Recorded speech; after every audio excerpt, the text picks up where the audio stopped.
Back to my guest this week, Dr Romana Hussain. We are going to be talking all about health and the health of the nation. We know that diet-related ill health, such as diabetes and morbid obesity, are becoming major epidemics of our time. And because previous governmental interventions have had little effect, it appears that we now require new insights and remedies to tackle the problem.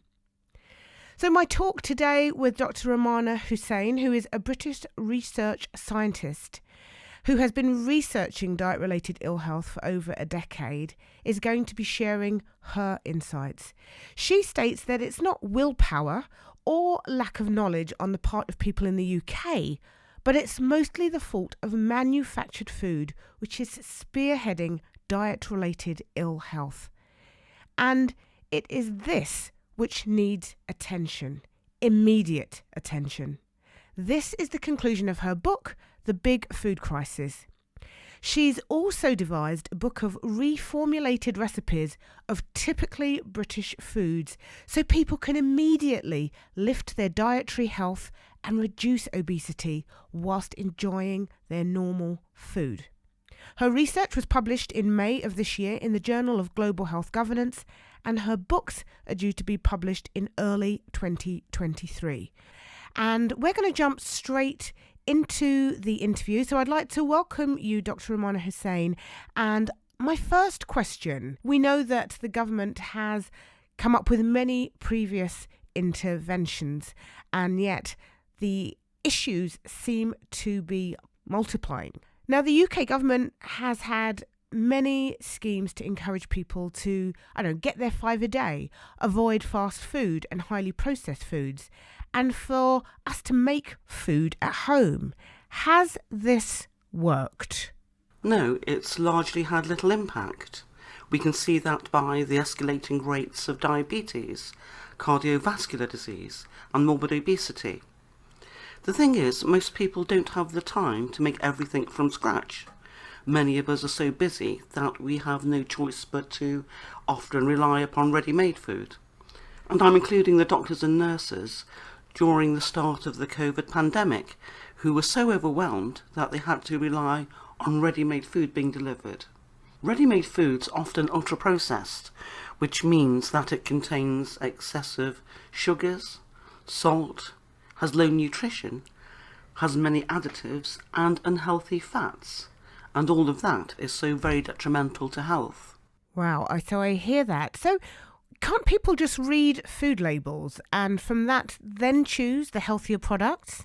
The government's recommended this, but food labels can be erroneous. A prime example is the horse meat scandal in 2013. Foods that were labelled as beef contained up to 100% horse meat. Plus, food labels can be totally incomprehensible at the best of times. Right, so just keeping our options open here. How about adopting a Mediterranean-style diet? They're very healthy and much easier to prepare. The Mediterranean and Japanese diets are especially healthful, and lightly cooked and raw whole food, such as juices, salads and smoothies, take little time to prepare. However, most people can't stick to that sort of diet for very long. British people are British.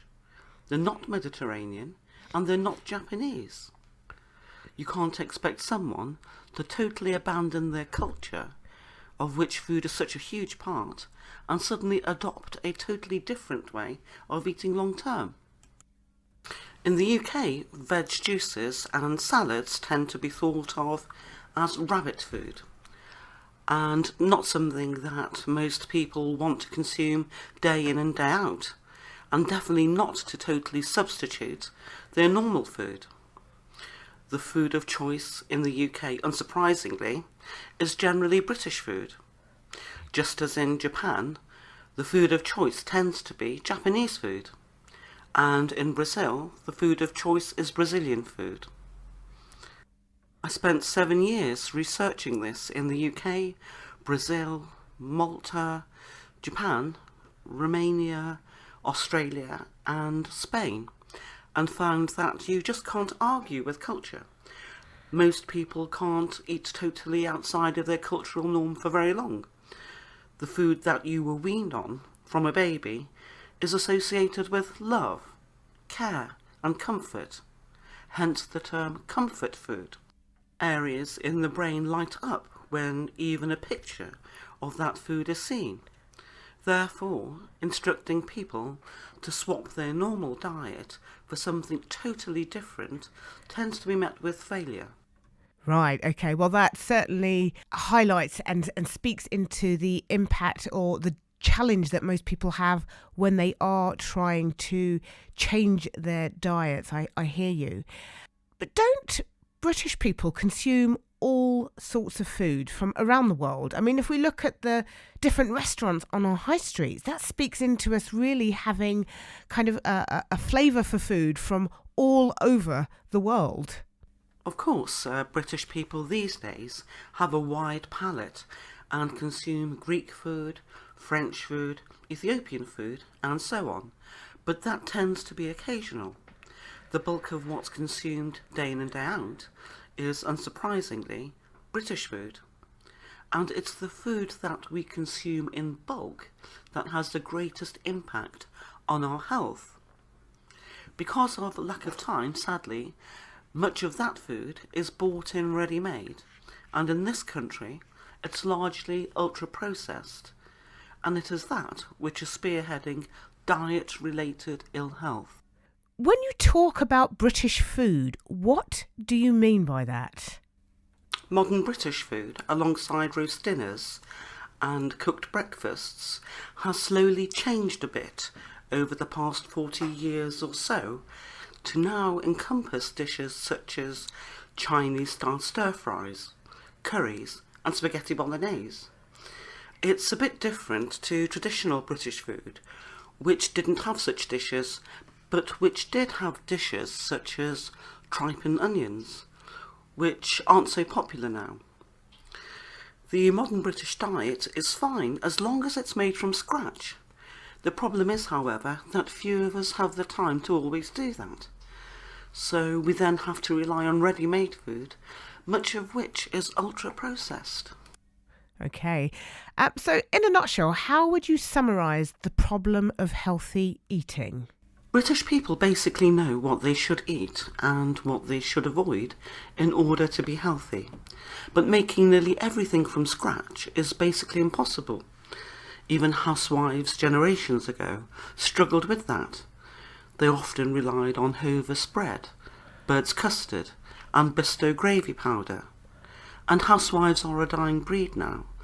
And so we can't expect people to take on that role whilst also performing other roles in society.